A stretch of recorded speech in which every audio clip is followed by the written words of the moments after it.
আসসালামু আলাইকুম এভরিওয়ান, কেমন আছেন সবাই? আমি ভালো আছি আলহামদুলিল্লাহ। আজকে সবার পছন্দের ডিম রেসিপি নিয়ে আসছি। আমি জানি ডিম যেদিন আপলোড করি ডিম রেসিপি সেদিন অনেক অনেক ভিউজ হয় আলহামদুলিল্লাহ। তো সম্পূর্ণ ইউনিক অ্যান্ড নতুন একটা রেসিপি নিয়ে চলে আসছি আপনাদের সাথে। আমি শুরুতেই কড়াইতে তেল দিয়ে পেঁয়াজ লাল করে এখানে হচ্ছে লবণ দিয়ে আমি একটু গোল্ডেন ব্রাউন কালার হওয়া পর্যন্ত অপেক্ষা করব। তারপর যখন গোল্ডেন ব্রাউন কালার হয়ে আসবে তখন একটু আদা রসুন দিব, সাথে একটু পানি অ্যাড করে দিব। এখন দিয়ে দিব হচ্ছে রাঁধুনি হলুদের গুঁড়া, রাঁধুনি মরিচের গুঁড়া। ডিমটা কিন্তু আমি আগেই সিদ্ধ দিয়ে দিয়েছি আরেক চুলায়। তো ঝালটা সম্পূর্ণ আপনাদের টেস্টের উপর ডিপেন্ড করে। আর হলুদের গুঁড়াটা অল্প দিবেন, না হলে হলুদের বা মশলার গন্ধ আসবে। আমি একটু ঝাল ঝাল ভালো লাগে এই তরকারিটা, মানে হালকা একটু ঝাল ঝাল ভালো লাগে, যেহেতু একদমই আলুর তরকারি। আর এখানে আলুটা আগেই ছিলে নিয়েছিলাম। মশলাটা আমার মোটামুটি কষানো শেষ, এর তেল উঠে আসছে। এখন হচ্ছে আমি এতে করে ছিলে রাখা আলুগুলো ভালো করে ধুয়ে এখন দিয়ে দিব মশলাগুলোতে। আমি কিছুক্ষণ আলুগুলোকে কষিয়ে নিব। চেষ্টা করবেন আলুগুলোকে কষানোর মাধ্যমেই গালিয়ে নেওয়ার, যেহেতু নতুন আলু অল্প একটুতেই সেদ্ধ হয়ে যায় অল্প টাইম নিয়ে।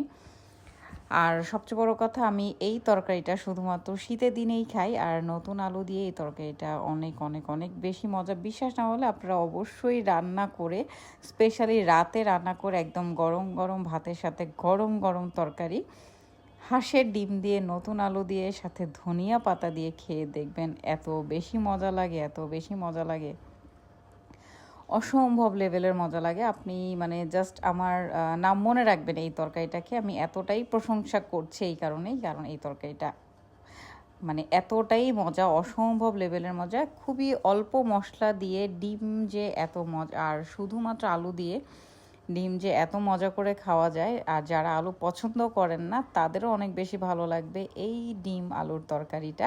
এটা কিন্তু গরমের দিনে একদমই ভালো লাগবে না, কারণ হচ্ছে এই তরকারিটা নতুন আলু দিয়েই মজা লাগে আর শীতের দিনেই মজা লাগে।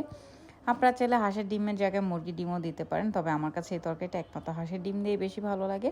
আমার আলুটা একদমই কষানো হয়ে গেছে। আমি অল্প একটু পানি দিয়ে সাথে ডিমগুলো দিয়ে দিলাম। ডিমটা দিয়ে একটু হচ্ছে গিয়ে পানি অ্যাড করে দিলাম, কারণ যেহেতু লোক বেশি, ঝোলটাও একটু বেশি লাগবে। আর একদমই মাখা মাখা হবে এই তরকারিটা। মাখা মাখা করেই খেতে ভালো লাগে, এমন পাতলা ঝোল একদমই রাখবেন না। এই তরকারিটা আমার আরেকটু শুকিয়ে ঘন হয়ে আসবে। যখনই দেখবেন যে একদম মাখা মাখা হয়ে আসছে তখন হচ্ছে গিয়ে নামিয়ে দিবেন। আর মানে তরকারির যে ফ্লেভার, এই যে দেখেন একদম ঘন হয়ে মাখা মাখা হয়ে আসছে। কালারটা যেমন হয়েছে, খেতেও কিন্তু অনেক বেশি মজা হয়েছে। আপনারা অবশ্যই রান্না করে খাবেন আর কমেন্ট করে জানাবেন কেমন লাগলো আপনাদের কাছে। ভালো লাগলে ভিডিওটা অবশ্যই শেয়ার করে দিবেন, পেজে এসে একটা করে লাইক কমেন্ট করে দিবেন। আর আমি জানি আজকে এই ডিমের রেসিপিটা অনেক অনেক বেশি ভিউজ হবে, অনেক অনেক বেশি শেয়ার হবে।